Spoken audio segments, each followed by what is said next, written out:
All right, and we are now live on World Beyond War's YouTube channel, and Susan, you can kick us off. Thank you. Good afternoon, everybody.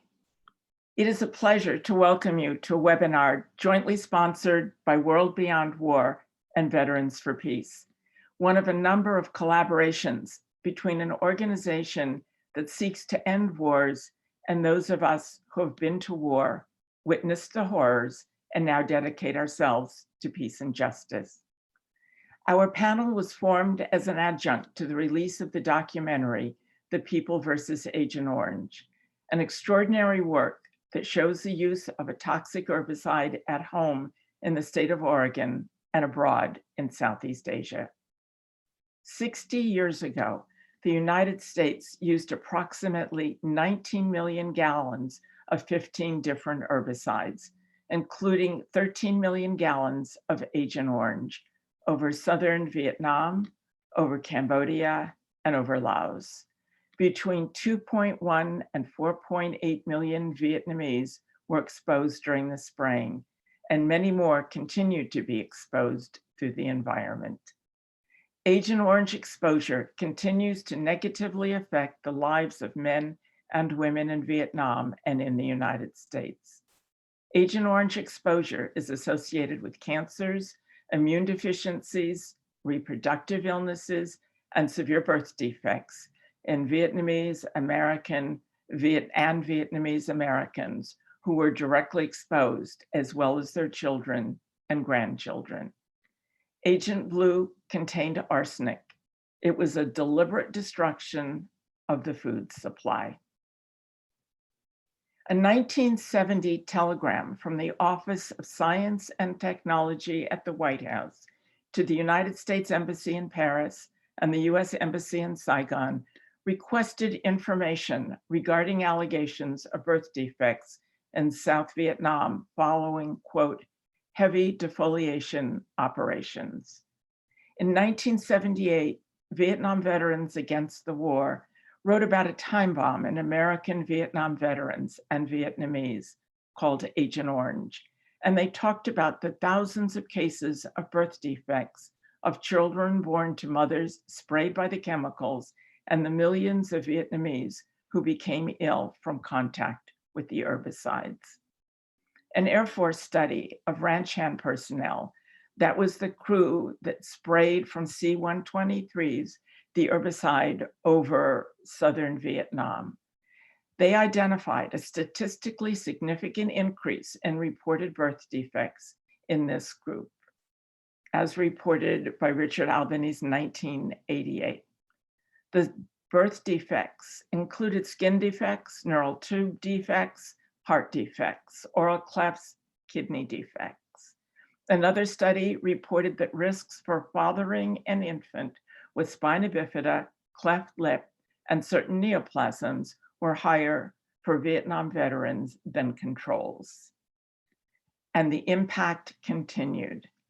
Studies on exposure to women near Da Nang Airport in 2009 by Hatfield identified the maximum level of dioxin in breast milk. In 2013, there were 216 mother-infant pairs near Da Nang who were followed from birth until the infants were 4 months old. They found moderate and high DDI levels, significantly lower cognitive composite motor development, and fine motor scores below level. It is indeed a pleasure to introduce you to Tran Thi Hoan, born in Binh Thuan Province, Vietnam, without lower extremities and also missing a hand. Her mother, a farm worker, was exposed to Agent Orange. Hoan is a graduate of the Ho Chi Minh City University of Foreign Languages and Information Technology with a certificate in computer science. She is currently a program planner at Tazoo Hospital in Ho Chi Minh City, Vietnam. Her transportation is a four-wheeled scooter that she uses to ride around the city. Hoan wanted to be a doctor, as you will hear from her interview, but she couldn't realize her dream because of her multiple physical birth defects. Juan has just started a new job and couldn't be with us in person, but here she is in a recording. Tran Juan. Hi, everyone. My name is Tran Huan. I'm 25 years old. I was born in Binh Thuong province, the south in Vietnam. I was born without 2 legs and 1 hand. Now I live and work in Ho Chi Minh City in Tazoo hospital. My job is a programmer. My mother was exposed to Agent Orange when she's pregnant me. So that's why I was born without 2 legs and 1 hand. When I was 8 years old, I moved to Peace Village and lived with 60 children, had the same situation. Peace Village is a center take care of victims of Agent Orange. I growing up in Peace Village and I graduate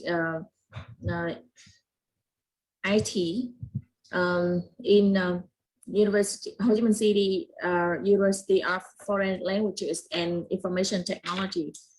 I used to have a dream I can be a doctor, but because my situation, I cannot do that, and that's why I choose computer and study and work. I'm a lucky person. Why I say I'm a lucky person? Because I grown up in a good environment. I have a Peace Village take care of me because in there I have a doctor and nurse take care of my health and everything instead of my parents, and then I can go to school and I can graduate university, and then I have a good job. Right now I rent I have a rent house in District 2, and I work in a TU hospital in District 1. Every day I drive a motorbike with the 4 wheels to go to work. It's about 12 kilometers from my rent house to hospital. Now I have a good job, so I will want to improve myself more, and I can help another friend have the same situation, and other people have the same situation like me. If you could talk a little bit more about Tazoo Hospital in the Peace Village. What is Tazoo Hospital? Where is it? What's its function? And then the Peace Village, especially if you could go on about your brothers and sisters who were there and still are, and what's the range of issues that they might be having.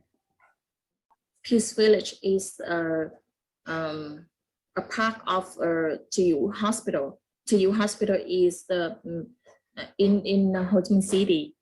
It's in District 1, and Peace Village is a center to take care of victims of Agent Orange. I moved there in 1994, and I live with 60 children had the same situation, and all of them, most of them, they are victims of Agent Orange. Most of them don't have parents, and they're growing up with me. Can you describe some of the other birth defects and disabilities that the children that have lived in Peace Village have? In Peace Village, I live with 60 children with different deformity. Example, bow leg, earless, multi-joint stiffness, and thoracic deformity, mental deficiency. I mean, I visited the Peace Village a number of times, and I found the love and the community there to be very, very moving. That everyone recognizes that we're all individuals and we all have things to offer. So if you could talk about that, the ways in which you, the children all supported each other. Every day we wake up together, and we share the same room. We have and every day we go to school together, and hospital give us ambulance Mhm. car.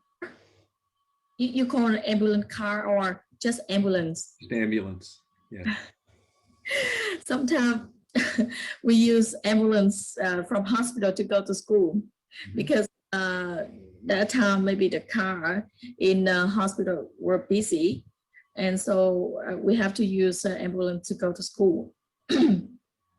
And at night we watch movie together, because we have a television, a big television, and then we can see and we have a and at night when some people have when some children have a sad story or they miss house, we can share and we can tell. I really miss that time.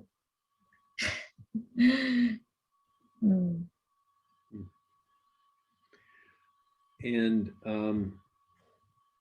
you know, the hospital is also staffed with nurses and doctors. Could you talk about your relationship with them? Yeah. And volunteers, I assume, too, right? Yeah, in Peace Village, maybe have 30 or 40 doctor and nurse. Doctor, we have 3 doctors, and others is a nurse and staff. Which is, you know, taking care of disabled children is a tall order. Yeah. They've really done terrific work. What is going to happen with the Peace Village? With you're up to date on the Peace Village being moved away from the hospital? Oh, well, 1 year ago, I heard the Peace Village will close, and when the Orange Village finish building, children will move there to live. But up to now,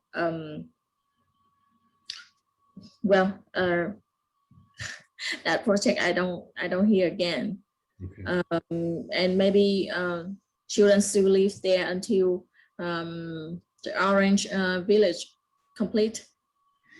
And the Orange Village will be at the edge of Hanoi, outside of town. The Orange Village, that is a huge project, because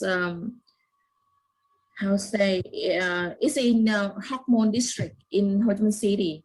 It's far away from District 1. And they have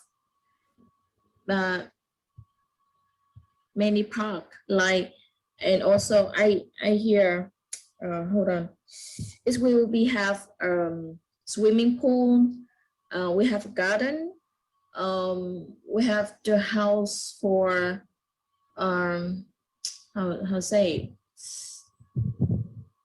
the house for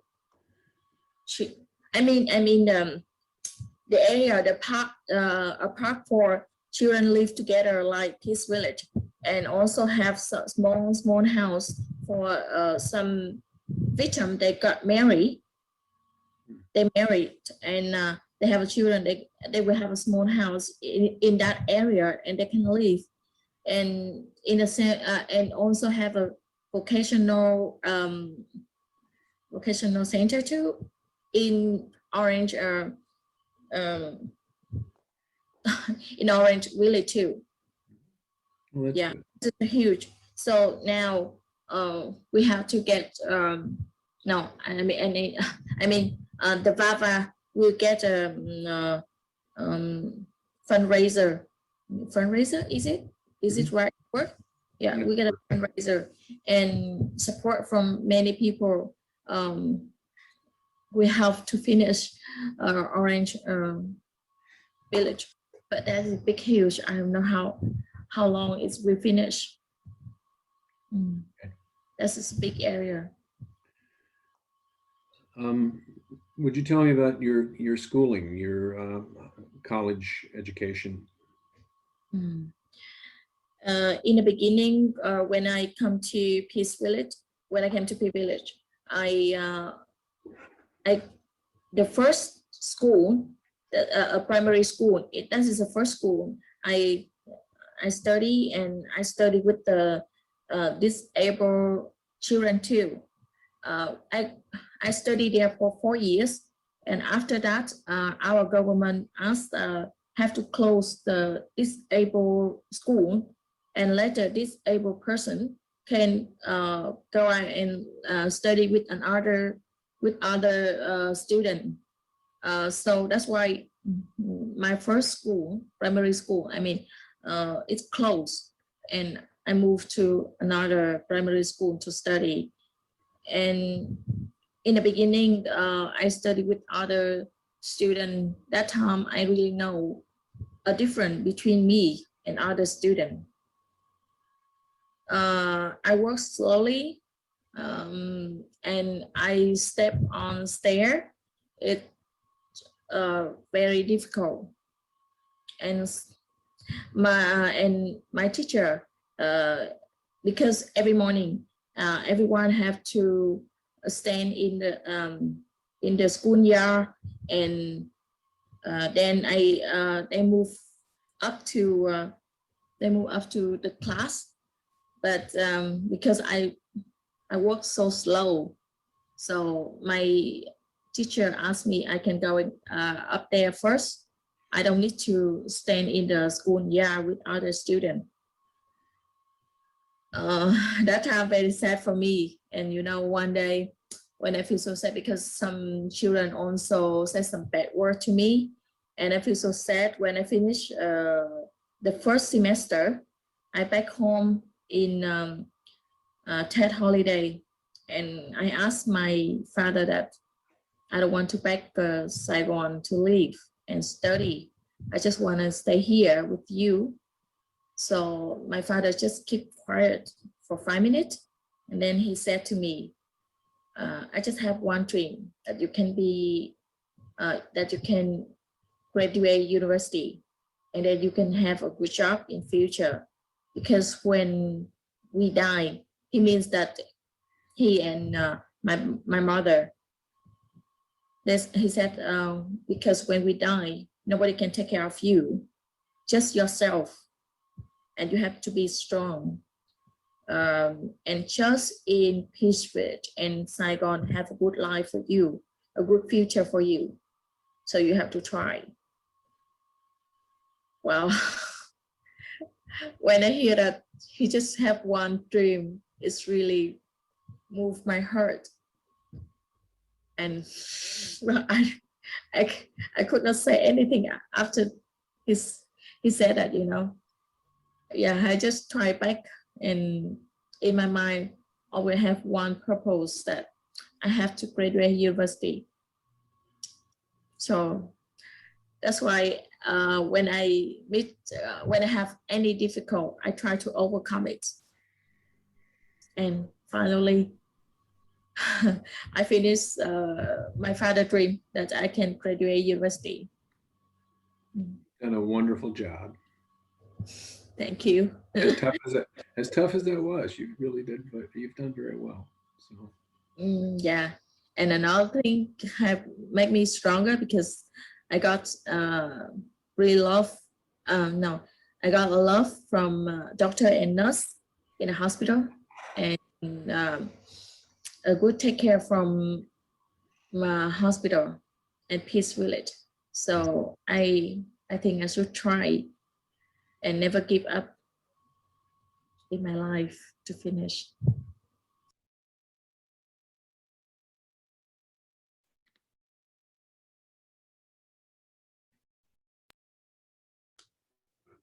It's good advice for all of us, to remember today, to keep going and never give up.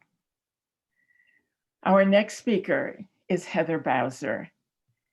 Heather is from Canfield, Ohio, the daughter of an American Vietnam veteran. Heather is an Agent Orange activist who was born with multiple birth defects due to her father's exposure to Agent Orange. She is the founder of Children of Vietnam Veterans Health Alliance. It's a pleasure to introduce you to Heather Bowser. Hi, everyone. Thank you so much for coming today. I appreciate it, and I'm thankful for every one of you being here and trying to learn more about this issue. So to tell a little bit about my story, my father was in Vietnam from 1968 to 1969. He was at the Long Binh base in the Dong Nai province, just outside of Bien Hoa. In the year that he was there, it was Agent Orange was sprayed quite heavily, and the compound of the Agent Orange at that time was quite heavy with dioxin. This was during the time when the manufacturing of Agent Orange had kind of gone awry a little bit. They were trying to make too much too quick in order to make the most money, I suppose, that the chemical companies could at that time. And unfortunately, it was heavily contaminated with dioxin at that time. And in the geography of where my father's base was, it wasn't very far from Bien Hoa, and that's where Operation Ranch Hand, the planes would fly in and out of. It was about 13 miles away from that base. And from reports from other veterans I have heard is that they were told not to come back with any remaining chemical from their sorties. So what they would do is they would dump it alongside the river that ran alongside my father's base in some instances. And so when people think about Agent Orange, they think a lot of times that you had to actually be in the jungle in order to be exposed to Agent Orange. But honestly, bases were sprayed pretty heavily. The perimeters were sprayed heavily. And also, it was in the water supply around the bases as well. So their clothes were washed in it, their milk was mixed in it, their food was prepared in it. There are pictures of barrels that were reused, where they would put water in barrels for showers and let them heat up in the sun. And when the men would come back from being out, that they would shower with these barrels. With the water from these barrels that had been heated in the sun. And it just takes per trillionth of dioxin to contaminate people. So fast forward to my father coming home, and when my father came home, my parents wanted to start a family. They had been married 9 days before my father left for Vietnam. And when they wanted to put the war behind them and move on. Well, unfortunately, my mother had 2 miscarriages. And then in 1972, prior to there being sonograms or those kinds of things, I was born 2 months premature. I weighed 3 pounds, 4 ounces, and I'm missing my fingers and my right leg below the knee and my big toe on my left foot. And I also have a little bit of a banding around my ankle on my good leg. 3 pounds, 4 ounces. My father, who was a steel worker, said he could hold me in his hands like this. I was so little. They had no idea why I was born that way. They were shocked and surprised. They had no prior warning. So my mother says that she woke up with my father at her bedside saying that I was damaged, that they did not know if I would actually survive. They told my parents, well, it's the 70s, so they were concerned. They asked my mother about drug use. They asked my anything like that, alcohol abuse, nothing like that. They told my mother that if they were that damaged on the outside, generally they were that damaged on the inside, and they didn't have much hope that I would be okay. Fortunately, I was okay, but it was a very scary time. My mom talked about the fact that they had to leave me at the hospital because I was so small.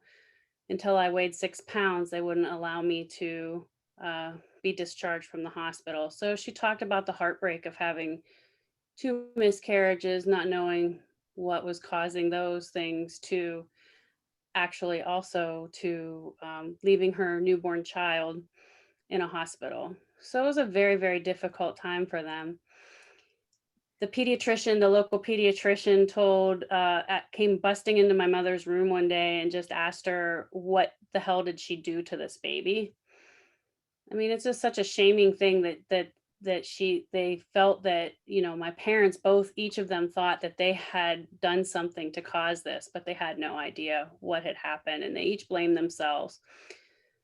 The hospital basically gave me to them and off they went with no kind of guidance as to what to happen next, what would happen with me, how to make sure that I would be okay, that I would have a prosthetic leg, anything like that. Thankfully for the Shriners organization, they actually paid for my prosthetic leg from time I was really little. I started walking on a prosthetic limb when I was 9 months old to when I was 18. So that was really beneficial for my family, because unfortunately, when my father was 38 years old, he worked as a steel worker. And when he was 38 years old, he went to work and he felt like he had a chest cold a little bit. And he went to the infirmary and they checked him out and they said, you need to go to the hospital right away. And when they took my father to the local hospital, they discovered that he was in need of 5 bypasses on his heart. He was only 38 years old. So they couldn't do that at the local hospital. So they needed to rush him to Pittsburgh, Pennsylvania's hospital, because this was 1986. So 5 arteries in a heart in 1986 was pretty massive surgery. It was 2 weeks before Christmas, of course, because it can't be any other time of the year. So it was a very difficult time. 2 weeks before Christmas, 50-50 shot whether my father would live or not.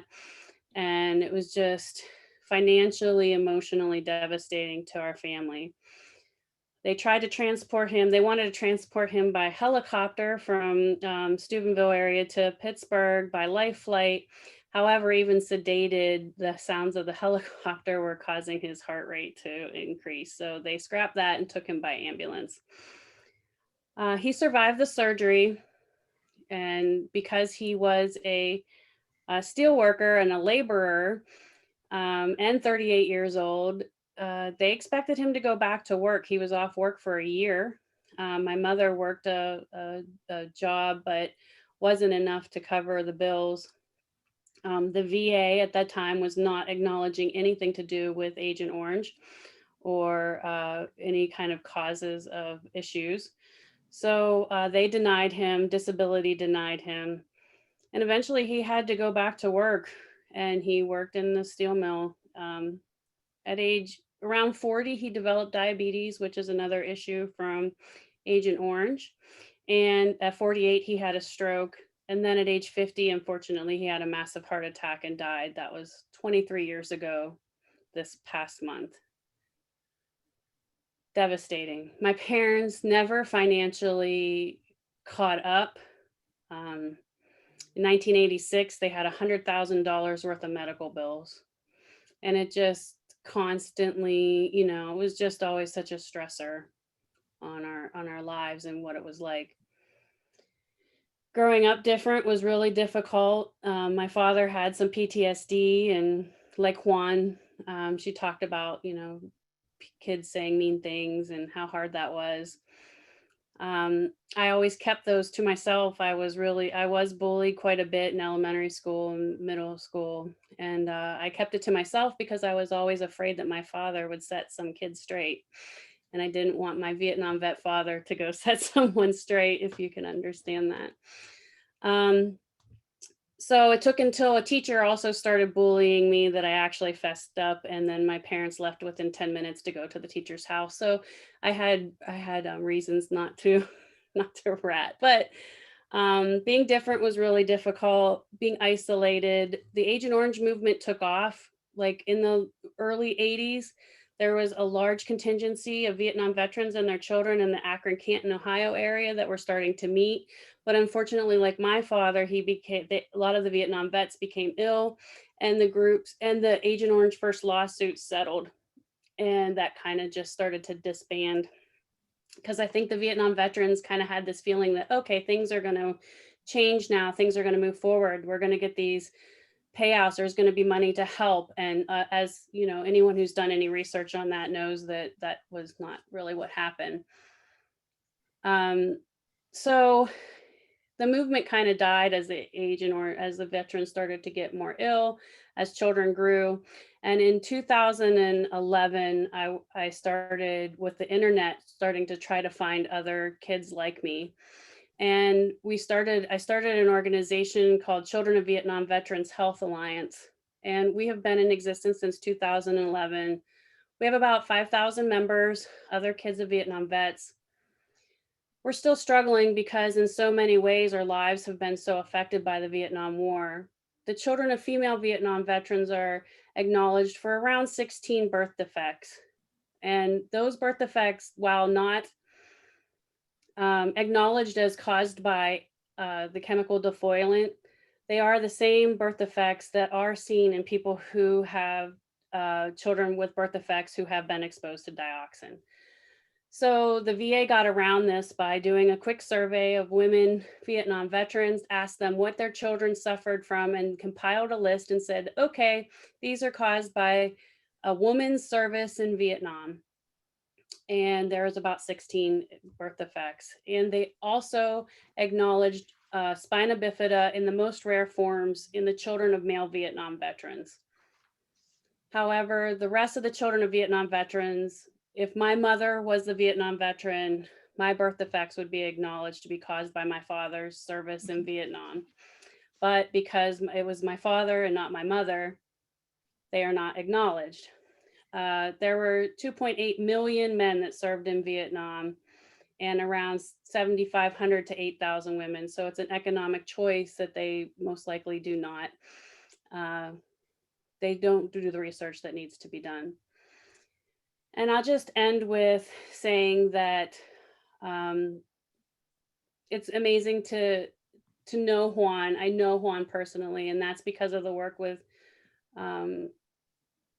Cubha and Vava and Veterans for Peace. And it has meant so much, you know, growing up so isolated, being the only kid I knew who had birth defects or problems from Agent Orange. And then as an adult, growing and connecting with the community and understanding that this is a humanitarian issue. And when we watch this film and we understand this film and where this you know, webinar is coming from, it's so important to look at this as a global problem, that it's not just in Vietnam, it's not just in the Pacific coast of the United States, or it's a humanitarian problem, and people from all over the world have suffered from it. And so again, I just thank you all for coming, and I appreciate it. Thank you. Thank you, Heather. I was going to say, I seem to have, now I need to introduce myself. My name is Susan Schnall. I'm a member of the CORE, the Vietnam Agent Orange Relief and Responsibility Campaign, president of New York City Chapter Veterans for Peace, member of Veterans for Peace Board, and lifetime member of Vietnam Veterans Against the War. For the past several years, I've worked with almost everybody on this panel and organized presentations about Agent Orange to the American Public Health Association annual meeting. Today, I'd like to speak with you about a little bit of the history of the spraying by the United States in Southeast Asia. Approximately 77 million liters, or 20 million gallons, of herbicides were sprayed over forests and cropland in southern Vietnam. And as we know today, thanks to the great work of Susan Hammond in Laos and Cambodia. On August 10, 1961, the first testing of chemical herbicides occurred in Canton province. 2 weeks later, a second run took place. along Highway 13 north of what was then Saigon. On November 30th, 1961, President John Kennedy signed the National Security Action Memorandum about defoliant operations in South Vietnam that called for a selective and carefully controlled joint program of defoliant operations in Vietnam. Speaking completely against the contamination of food, and that only the most careful basis of resettlement and alternative food supply has been created. And then on January 13, 1962, the first official Operation Ranch Hand mission began. And as we know, they destroyed the food supply, they destroyed the people living in that area, and they moved whole populations around. The military use of herbicides in Vietnam took place until 1971. The herbicides were used to defoliate inland hardwood forests, coastal mangrove forests, cultivated lands, and zones around military bases. New research estimates that about 77 million liters were applied, about 9 million more liters than previous estimates. The investigators of the Institute of Medicine reviewed their original data from the use from the 1970s, and they kept identifying it and moving the amount upwards. There has been substantial dispute about the exact number of US military personnel who actually served in Vietnam. The estimates range from 2.6 to 4.3 million. About 5,000 to 8,000 women are thought to have been in the US military in Vietnam. There is no comprehensive or official roster of American Vietnam veterans. As many as 4.8 million Vietnamese may have been directly sprayed by 1971. From 1961 to 1971, the United States government undertook massive defoliation programs as an instrument of war. It systematically set out to destroy millions of acres of foliage from the air, over the years spraying an estimated 4.8 million Vietnamese and its own American troops on the ground. Spraying was conducted by backpacks around the perimeters of American military bases. The last of American troops left Vietnam April 30th, 1975. In 1977, this is 2 years later, Maud DeVictor was a low-level Veterans Administration bureaucrat when she first heard the words Agent Orange. She began asking questions and gathering information about the correlation between service in Vietnam and birth defects of children born to American veterans who had served in Vietnam. In 1978, Paul Rudershun, a Vietnam veteran from Norfolk, Connecticut, who was 27 years old, had developed late-stage gastric cancer and said on his deathbed, "I died in Vietnam and didn't even know." Finally, in August of 1990, there was a House committee report that found that a 1987 study canceled by CDC was done so because of the White House, compromising the independence of the CDC and undermining the study by controlling crucial decisions and guiding the course of research. At the same time, it had secretly taken a legal position to resist demands to compensate victims of Agent Orange exposure and industrial accidents. Finally, in 1991, the US Congress, concerned about long-term health defects of the sprayed herbicides, passed Public Law 102-4, the Agent Orange Act of 1991. The National Academy of Sciences began comprehensive evaluations of scientific and medical information regarding the health effects of exposure to Agent Orange and other herbicides used in Vietnam.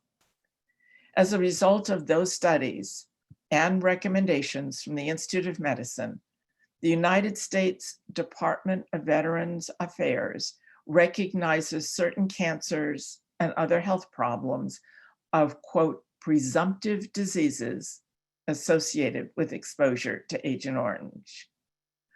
They are quickly AL amyloidosis, chronic B-cell leukemias, chloracne, diabetes, type 2, Hodgkin's ischemic heart disease, now Parkinson's disease, peripheral neuropathy, etc.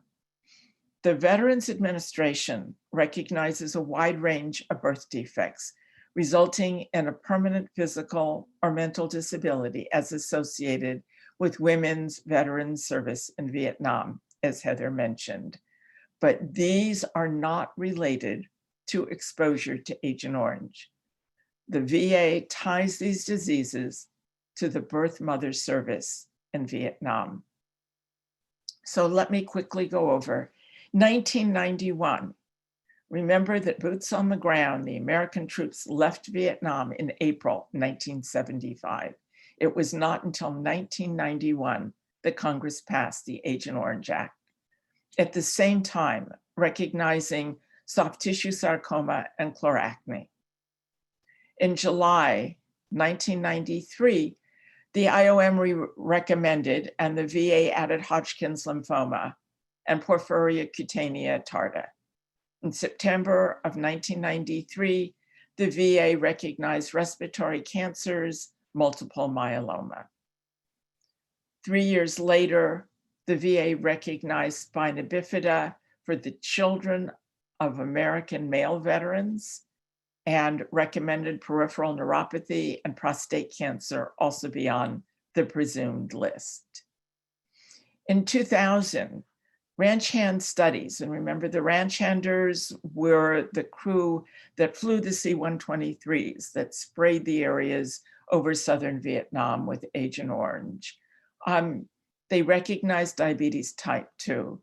As Heather mentioned, in 2000, there was one special simple study done by Dr. Kang who identified multiple birth defects in the children of American service women who served in Vietnam. For our knowledge, that is the only study that has been done on American service women. In 2002, IOM suggested additional diagnosis be recognized. In 2002, the recommendation was that high blood pressure, hypertension be recognized as a presumed illness. To date, this is 2021, hypertension has still not been recognized as a presumed illness.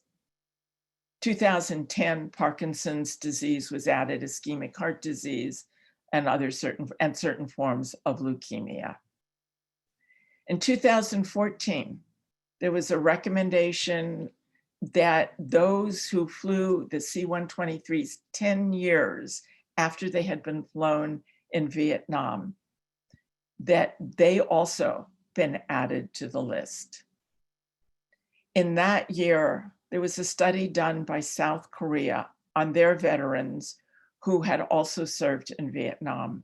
And because the South Vietnamese were able to identify where their troops were located and then correlate where they were located with the development of certain illnesses. And those illnesses include bladder cancer, Parkinson's-like syndrome, hypothyroidism.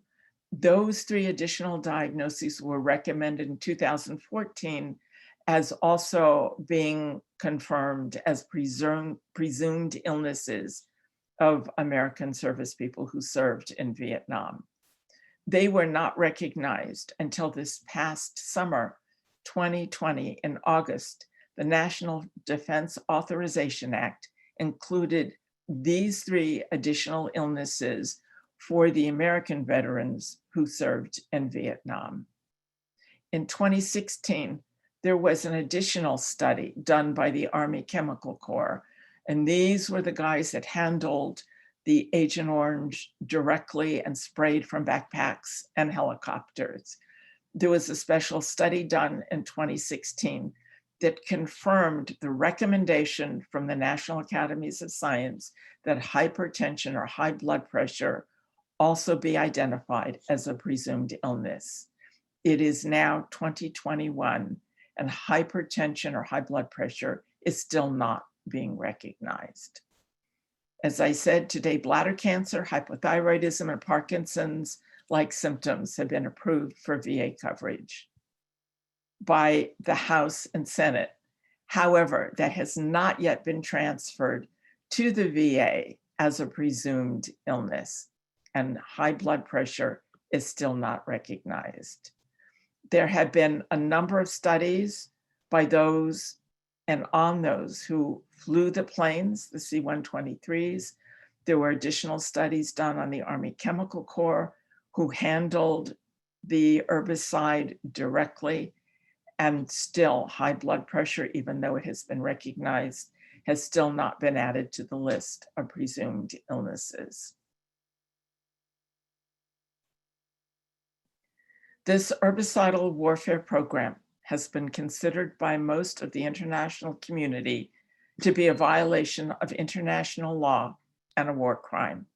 In 1969, the United Nations General Assembly approved a resolution restating the 1925 Geneva Protocol that prohibited the use of chemical or biological agents in international conflicts. The resolution specifically declared as a violation of that treaty the use of any chemical agents of warfare, whether gaseous, liquid, or solid, which might be employed because of their direct toxic effects on man, animal, or plants. In every country and every culture, we believe that our children are our future. Our children are to be loved, treasured, cared for. As adults, we take that responsibility as the most important work we do in life. It is our nature to protect our children from harm. We watch over them when they're ill. We cry with them when they're in pain. We protect them from those who would harm them. How do we prevent hurt from an unseen enemy? From something we carry in our bodies and transmit to them unknowingly. The dioxin in Agent Orange not only impacts the lives of those who were in Vietnam during the American War, causing deteriorating illnesses and death, but it can also be transmitted to children, causing changes in cells that last multiple generations, causing birth defects and problems for the children and grandchildren of those directly exposed. The legacy of that conflict continues with the birth of babies with severe birth defects from the use of Agent Orange over 60 years ago. Babies who never volunteered for the military, who never held a gun or dropped a bomb, whose parents were in southern Vietnam, whose parents may have been in Oregon or another part of the United States, and who became the target for this chemical herbicide. We leave many toxic elements behind after a war. In Southeast Asia, we left poison in the land and the people. Thank you. Following me is Jonathan Moore, who is a senior partner in the New York law firm Beldrock, Levine, and Hoffman. Jonathan represented the Vietnamese nationals and the Vietnam Association for the Victims of Agent Orange Dioxin in a landmark case in the United States, seeking to hold the chemical companies that manufactured and supplied Agent Orange and other poisonous herbicides to the United States government during the American War in Southeast Asia. He wanted to hold them liable for the harm created by that use. Jonathan is on the board of the Vietnam Agent Orange Relief and Responsibility Campaign. Jonathan. Thank you, Susan, and thank you everybody for taking the time out of your day to listen to these presentations, these very important presentations. Just a reminder, Susan went over it, but the massive amount of spraying that occurred and release of dioxin that occurred in Vietnam over 10 years. And this is not a one-time exposure. This is constant exposure, year, day after day, month after month, year after year, for 10 years. It's affected 12% of the land in Vietnam. And it's estimated that it covered 5.55 million acres. And that, as we said, 2.1 to 4.8 million Vietnamese were exposed. There has been ongoing efforts over the years to try to seek compensation both for veterans and for the Vietnamese with regard to what happened in Vietnam. There was a lawsuit that was filed by veterans back in the 80s that resulted in a settlement in a federal district court in Brooklyn. And the chemical companies, that was against the chemical companies. And they agreed to pay $197 million to the veterans, which, given the large amount of people who were claiming injury as a result of their exposure, amounted to very little to each individual.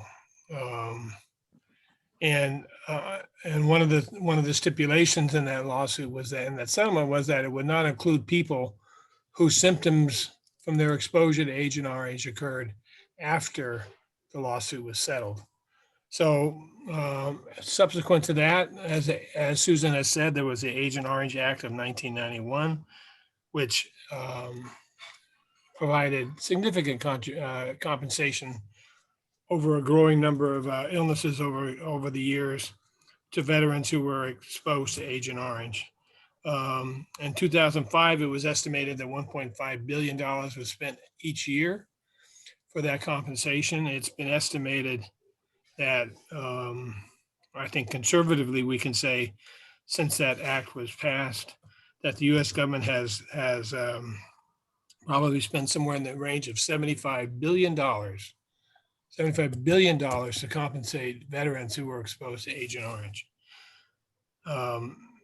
That begins to set the framework for understanding what about the Vietnamese.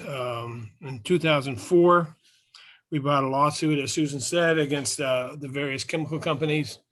We couldn't sue the U.S. government because of a thing called sovereign immunity. You can't sue the U.S. government unless they allow you to sue them, and they didn't in this case.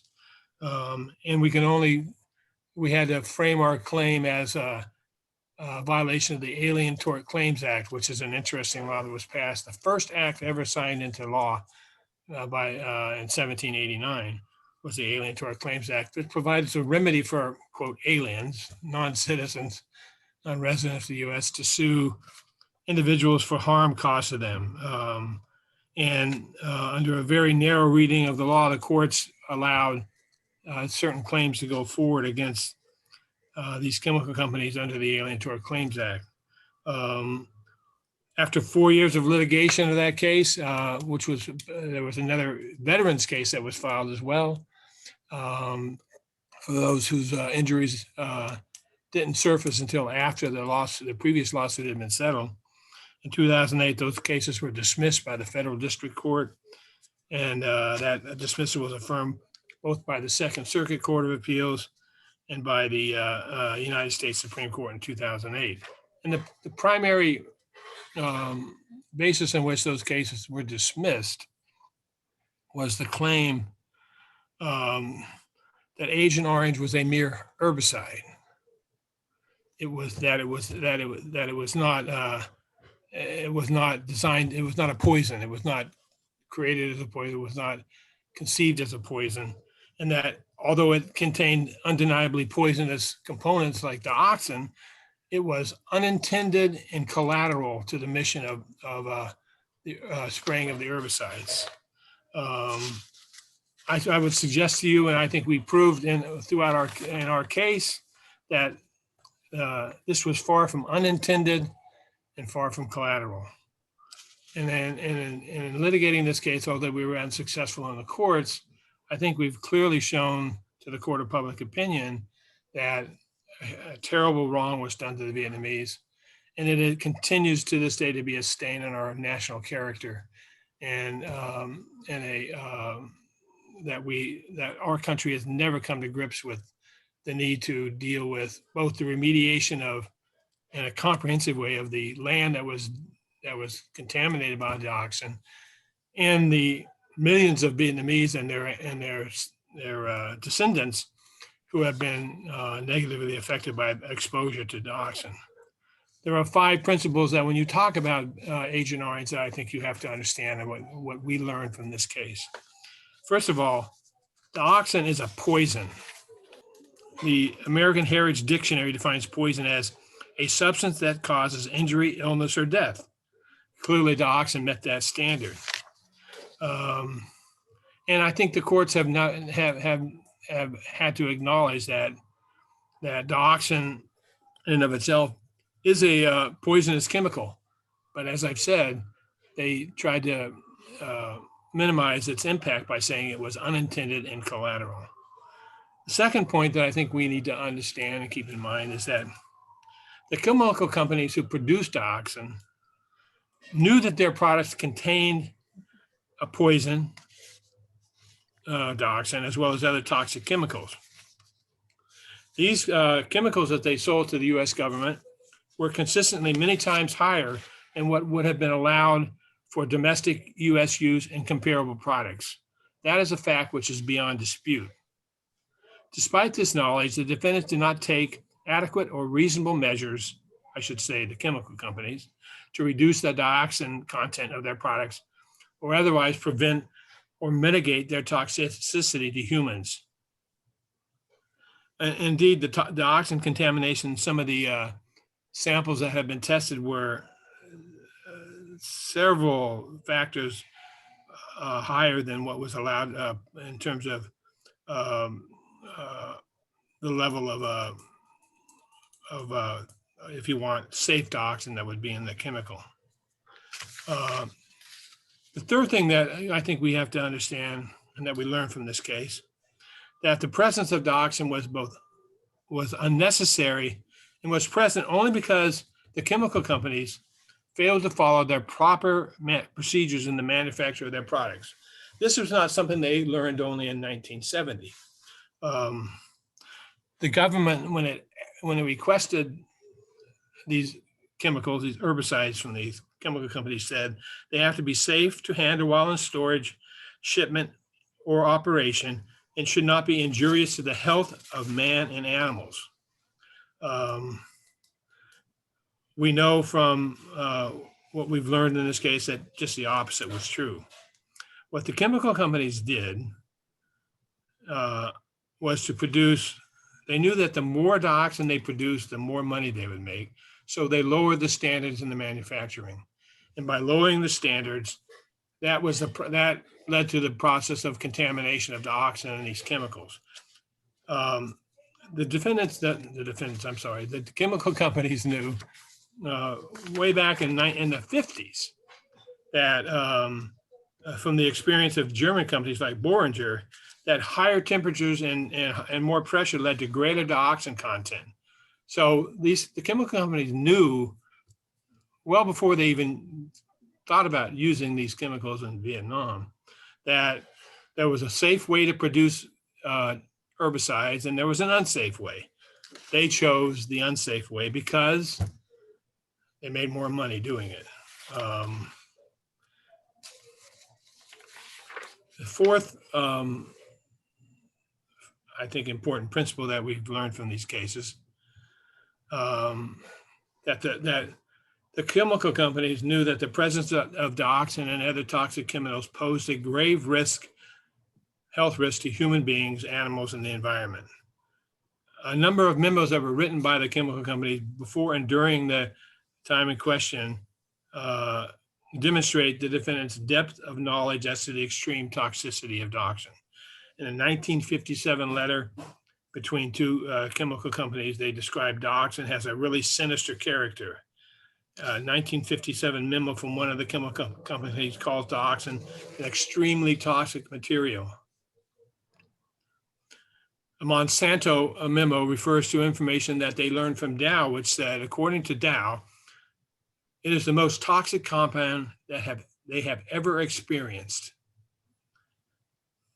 Another Monsanto memo from 1965 suggests that very conceivably dioxin can be a potent carcinogen.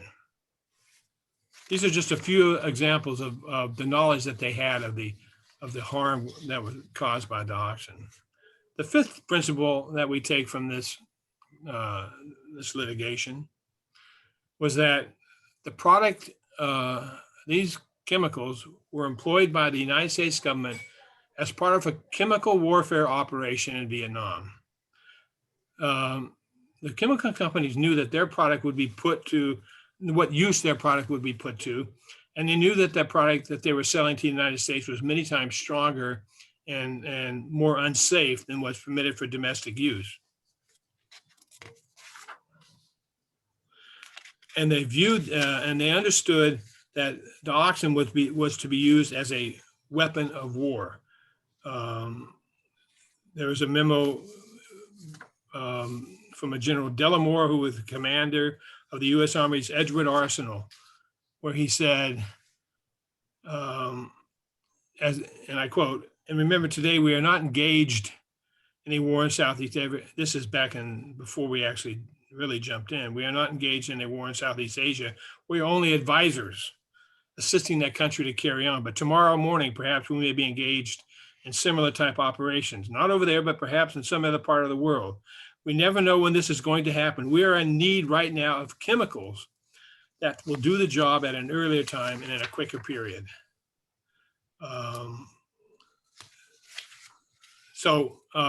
It is an irrefutable fact and a lasting legacy of the shame of the Vietnam War that these chemical companies, these employed, knew that these herbicides were being employed as chemical weapons with little regard for human life in Vietnam.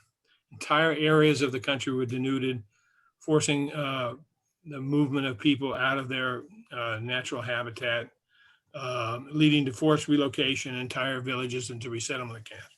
The mangrove forests in the south of Vietnam were decimated.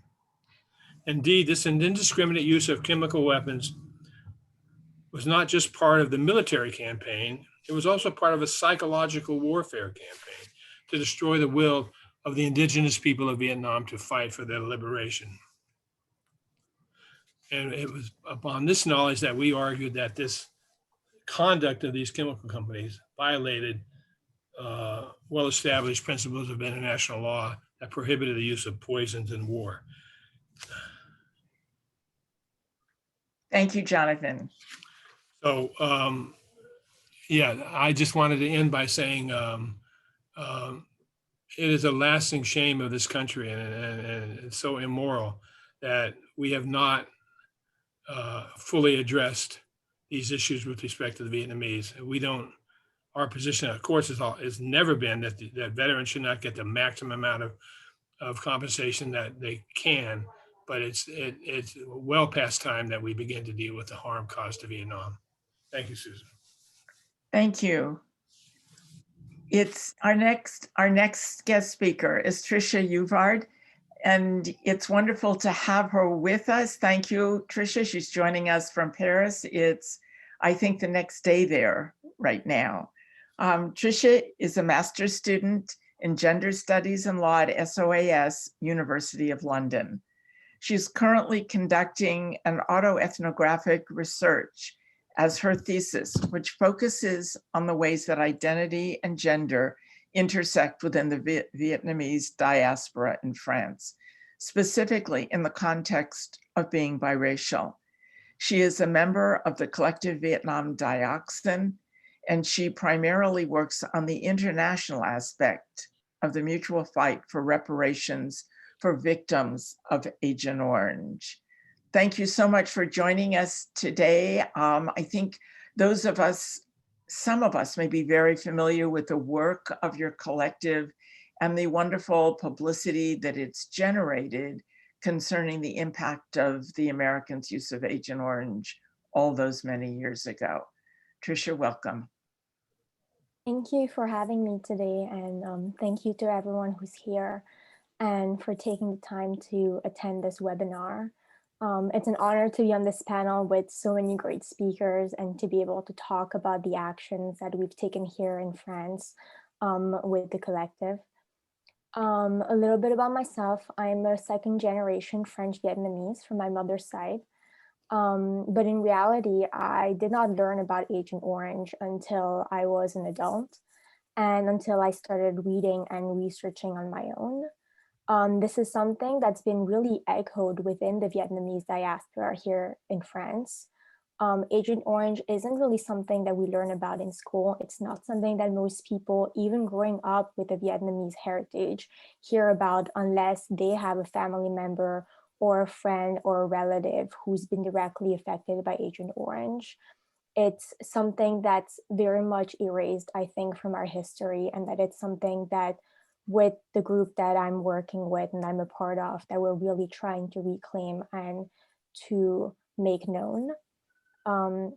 Before I continue, I do have to say that I am not speaking today in the name of Trantonia, even though I will be speaking about her case. But I'm only speaking as a member of the collective, and the opinions and comments that are expressed today are just mine. So I'm going to give a little bit of a background on who we are and what we do. We were created in the early 2000s in France, and we advocate for recognition and reparations towards victims of Agent Orange, specifically in Vietnam, but also more largely for all victims of ecocides like chlordecone, which is a pesticide that's been used in Guadeloupe and Martinique, which are still colonized territories by France in the Caribbean. Beyond our work that's specific to Agent Orange, we are an organization which fights for justice and mutual liberation, and we are involved in supporting and working with environmental groups, anti-racist movements, feminist movements, LGBTQIA+ movements, and anti-ableist movements. Our fight has always been and will always be intersectional in nature. We are entirely volunteer run, and each member helps however they can and within their capacity.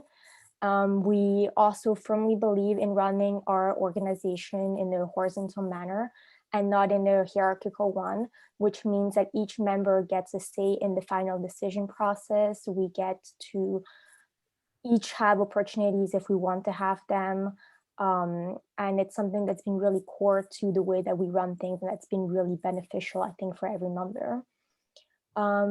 I joined the coalition actually in the beginning of December 2020, so I really have not been involved nearly as long as some of the other members have been. And they've really truly done so much of the uplifting and organizing around raising awareness on what Agent Orange is and on the consequences of it, as well as around Trantonia's trial. So to continue, I'm going to quickly go over who she is and what her case has been and how much of a legal precedent it's setting for other victims around the world. So Trantonia was a woman, or is a woman, sorry, who was part of the resistance to liberate South Vietnam during the Vietnam War. And during that time, she was sprayed by Agent Orange and worked in several zones which had been impacted by the herbicide. And at the time, no one really knew of Agent Orange and how dangerous it truly was and still is. But as a result of her exposure to Agent Orange, she developed severe illnesses, and she now has cancer among having type 2 diabetes, genetic abnormalities, and hypertension. Her children and grandchildren are also impacted by this exposure, as many have been, as we've heard from Hoan and Heather earlier. And she lost her first child due to congenital heart defects, and her two other daughters who are still alive both live with severe asthma, heart issues, and other genetic defects. There's a lot more that you can learn about her through the film, and just in general, there has been a lot of articles about her, and yeah. So I'm going to go a little bit over the trial and the important dates and what it's been like here. So the legal procedures started in 2014 and were originally against 37 firms, but the number was then reduced to 26 due to the merging or disappearing of some of these firms. and only 14 of them stood trial this January. Some of these firms are Monsanto, Dow Chemicals, Uniroyal, and Hercules Incorporated. Trantonia is French Vietnamese, and she obtained the French nationality once she arrived in France and was naturalized. And because she was directly exposed to Agent Orange, she fulfills all the requirements under French law to sue the American companies responsible for producing and distributing Agent Orange.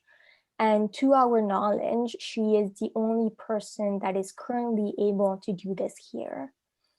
And if she wins, this will set a precedent for other victims of Agent Orange, as this will be a landmark case.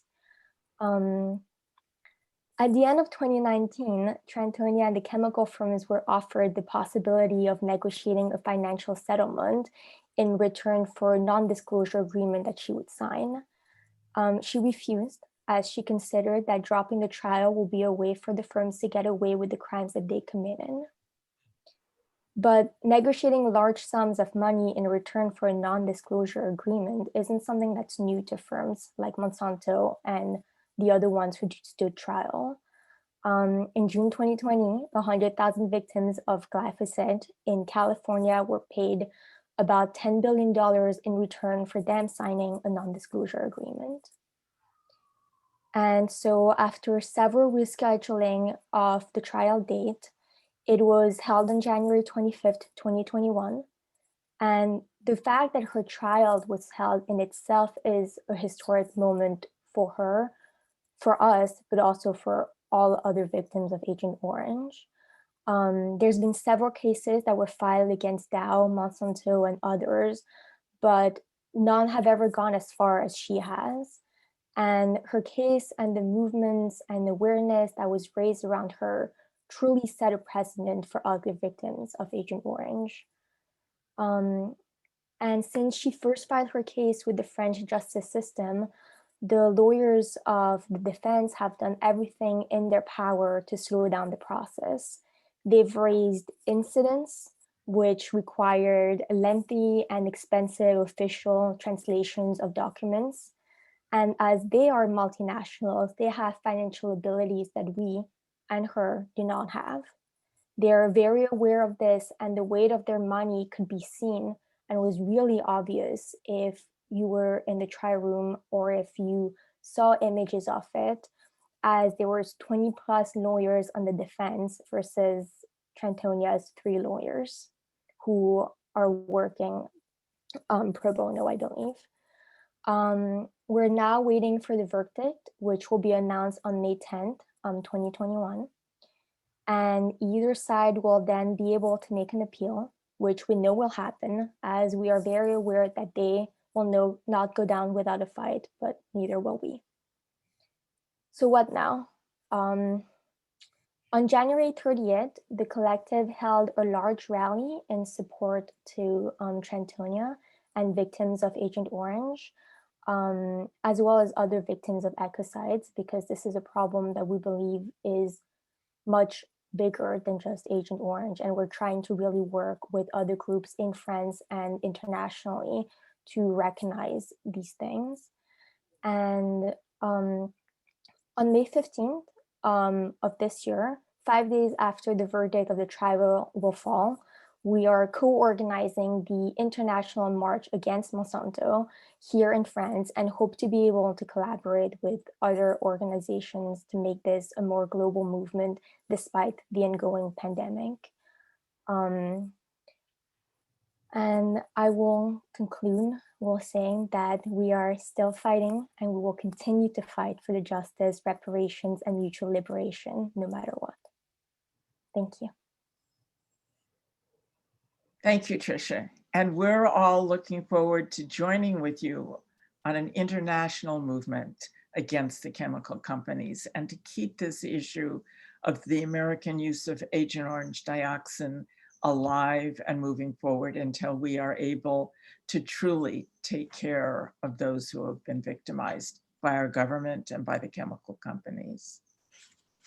Our next speaker is Paul Cox, a veteran of the American War on Vietnam, who is in the Marines. Since his tour, he has been active against that war and all wars. He has worked on one of the main legacies of the war, Agent Orange, since 2005, and has returned to Vietnam 5 times to educate himself and others about its lingering effects. He is a long-term member of Veterans for Peace and is currently on its national board. He is also on the board of Swords to Plowshares Veterans Rights Organization and is the president of Veterans Healthcare Policy Institute. Paul Cox.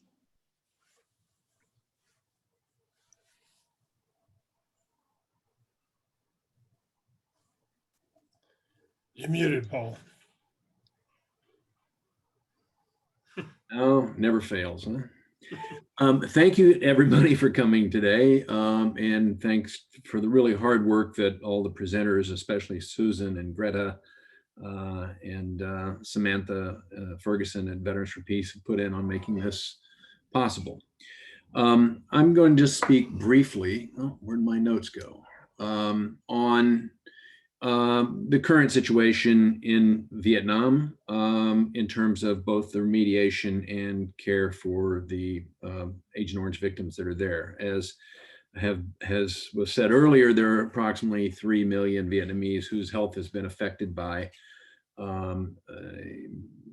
their exposure or their parents' exposure during the war, or their exposure after the war to the dioxin that was sprayed throughout southern and central Vietnam.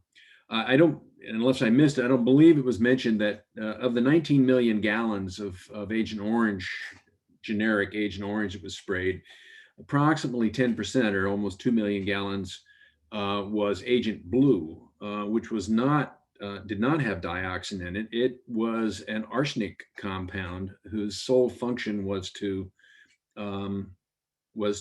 kill grasses, specifically crops, specifically rice, that was grown, which was a war crime at the time. The US and the chemical companies have slithered out from under responsibility for the problems with Agent Orange, because after all, it was just an herbicide and it wasn't intended to hurt people. But poisoning crops has been a crime since, I believe, Jonathan, correct me if I'm wrong, 1915, and that's an issue that does not get. That's a part of this issue that does not get a lot of play. That killing crops in order to starve people, civilians and/or military, is not a way. Is not a proper way to conduct a war. You know, so that's still an issue.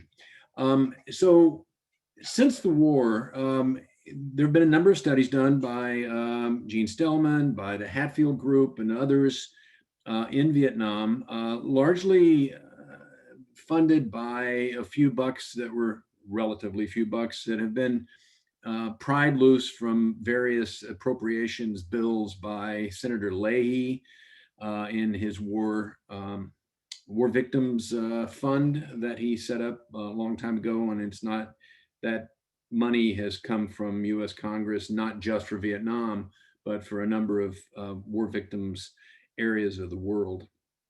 And by the hard work by a number of veterans organizations and humanitarian organizations. For a long time, for about 10 years, the Ford Foundation was heavily involved and put several millions of dollars into ensuring that there were studies made in Vietnam to try to determine, to characterize the extent of the damage. And those studies, there's many of those studies, they're quite, in some cases quite dense, and in some cases quite useful. But they have been used to characterize that they've come to a conclusion that there are at least 28 hotspots, that is, areas of severe contamination by dioxin and/or arsenic in Vietnam. And 3 of those hotspots are the big air bases where Agent Orange was sprayed. There was a 4th, Tan Son Nhut Air Base, which is the big air base and airport currently in Saigon or Ho Chi Minh City. But it was a very short period of time that was used as a base. So the three hotspots were Da Nang, Phuket, and Bien Hoa, from north to south. The Da Nang airport was the first one that the United States, after many years of ignoring and actually refusing to sit at the table with the Vietnamese in bilateral negotiations, if they wanted to talk about Agent Orange, finally the US decided to step up and have a conversation about that. So the Da Nang airport was the first one that came up. The Vietnamese asked that be characterized carefully, the extent of contamination be characterized carefully. And the US and the Ford Foundation funded those efforts through a number of studies. And eventually the United States committed to cleaning it up. They finished in November of 2017. They remediated 94,000 cubic meters of contaminated soil and sediments that were on the air base. That's a lot of dirt. And they did it with a process called thermal desorption, which they basically heat it to 500 degrees. And at that point, either the materials will volatilize off and can be removed from the containment that they were in and heated again to destroy any volatilized poisons, or they break down in situ. And so by that time, it cost $116 million, which was twice the cost and took 3 times as long as they had initially projected. And that gave everybody pause on how do we proceed. And so it's been a while that they've been talking about how to deal with the other 2 big hotspots, Phuket and Bien Hoa. In the meantime, while that was being done, Phuket has a very the area that was contaminated was small and the amount was relatively small. The Vietnamese and the US decided to cap that. That is, they put it into a containment. That is, that is separated from the water table and has a big pile of soil on it and is capped with impermeable, either clay or rubber membranes. And so it's this huge sort of mound in the middle of the Phuket Air Base that is now considered contained and stable. And there is no further work being contemplated that I'm aware of on that particular site. The third one, Bien Hoa, is a problem. It's 3 times the size, both in area and in volume of contaminated soil than Da Nang was. And so it's going to cost, if it cost $116 million for Da Nang, it's going to cost well over $500 million for Bien Hoa. Moreover, the Bien Hoa site has drained for all these years kind of off the site and into residential areas in the city of Bien Hoa and which is right next to Saigon. And that's going to be a problem. So the current status is that the United States and Vietnam have signed an agreement that is not written in stone yet, but it seems like a pretty solid agreement to spend $450 million over the next 10 years. 300 million of that is going to come from the United States Department of Defense at the rate of $30 million a year for 10 years. Now, I think that when it goes to $500 million or more, I think the U.S. is kind of on the hook now. They're hooking and they're just going to have to keep reeling it in until they get the thing cleaned up. So whatever it costs, it may run to $1 billion. But at this point, they've committed 300 million. That's the remediation. So that leaves 25 hotspots or so that we know about. Now, those were all characterized by Jean Stellman when she did a study of U.S. military bases and ARVN military bases where Agent Orange was sprayed on the base and around the perimeter of the base to keep the weeds down so that those nasty Vietnamese couldn't sneak up on us while we were sleeping. And they they've done a small survey of those. They've gone to several of those sites and taken 1 or 2 samples. And in some of them, they find out that indeed there is contamination. In others, they did not find contamination, but the sample size was so small, they proved nothing really. But that's just the old military bases where we sprayed it into the wire. What it probably exists are other military or other places around the country that were heavily sprayed, but were not part of our military bases. So there's woods outside of Saigon. There's the Cu Chi area, not just the Cu Chi base, but the Cu Chi area around it that was sprayed time and time again. The Cao Mau Peninsula, which was a mangrove forest down at the southern tip of Vietnam, that was utterly destroyed during the war. Now the mangrove has recovered, and you can't see it anymore, but the dioxin and or arsenic that were sprayed into those locations is probably still really present in the sediment. Dioxin is very durable in the environment. You have to expose it directly to sunlight or ultraviolet light for it to slowly break down. So if you've got dirt where there was dioxin, where the herbicide soaked into the ground, really the top centimeter might be fine, but when you dig into it, when you go further, you're going to find contamination that's going to exist for hundreds, if not thousands of years. So that's a problem, is what is going to be done in the future for additional hotspots that we know about or that we don't know about but need to find. And so that takes care of the remediation, I think, of the herbicide spraying. One more factoid about herbicides is that the herbicides themselves, Agent Orange and all the others, the 2,4-D, the 2,4,5-T, Agent White and Pink, and all, they break down pretty quickly in the environment, but they have destroyed the jungles where they were sprayed. As I said, they destroyed the mangrove forest.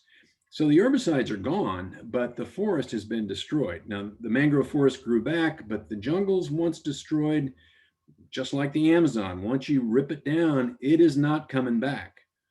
And so there are huge areas in the highlands in Vietnam that the jungle was destroyed by the war. And what you have now are invasive species, scrub oaks, scrub bushes, and invasive grasses and such, that the jungle has been very badly damaged. There is nothing to be done for that except to try to plant more trees that are native trees.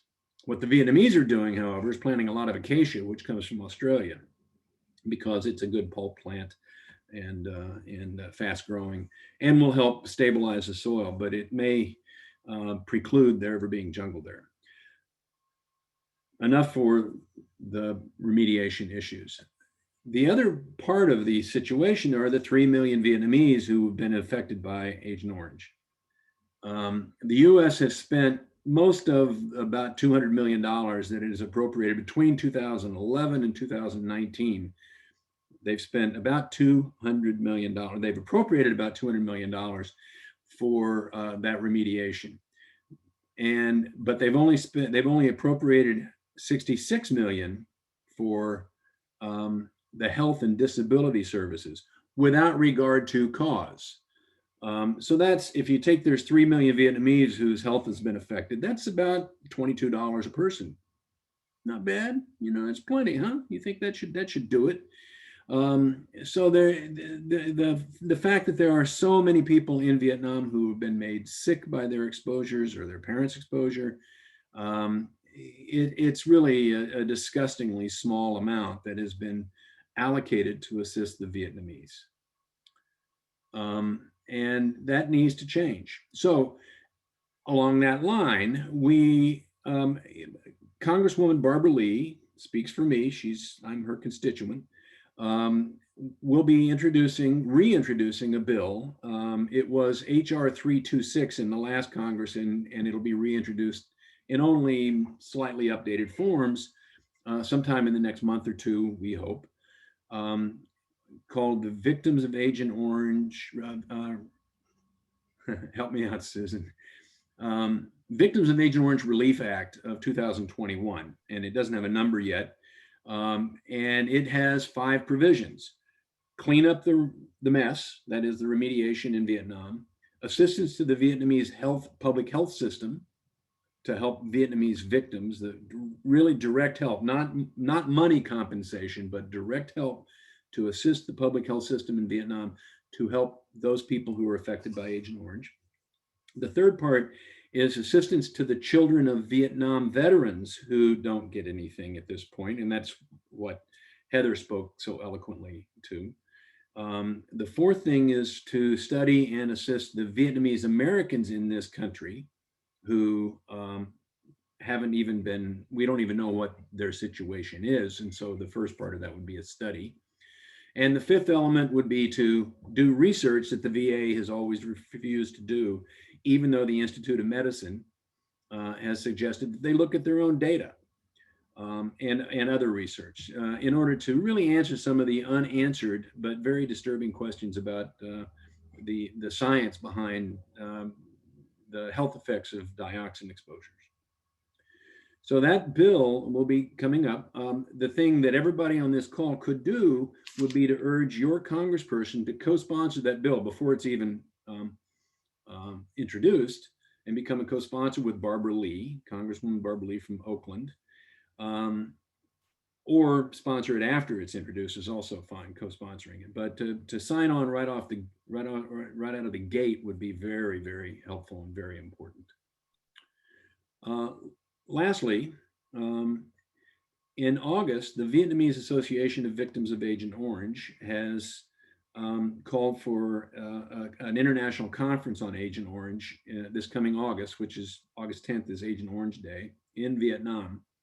It's not clear yet whether they're going to be able to have presentations and present virtually. And it's certainly unclear whether anybody's going to be able to travel there in order to participate. But if you do have a chance to track that and follow it, I think there's going to be some very interesting aspects of that international conference on Agent Orange that we're going to learn some things about it. So Thank you, Paul. thank you. I am afraid I've been looking at the time and we have been on for about an hour and a half. Greta, would we be able to take any questions now? Do we still have a few minutes? Yeah, I think for those who want to stay on, we can stay on for 5 minutes or so. I do see one question from Rick, who's asking if you can share the bill details again. And we can send that in a follow-up email again, but if you could just repeat it. It's HR 326. It was. Victims of Agent Orange Relief Act of 2019 was the last bill.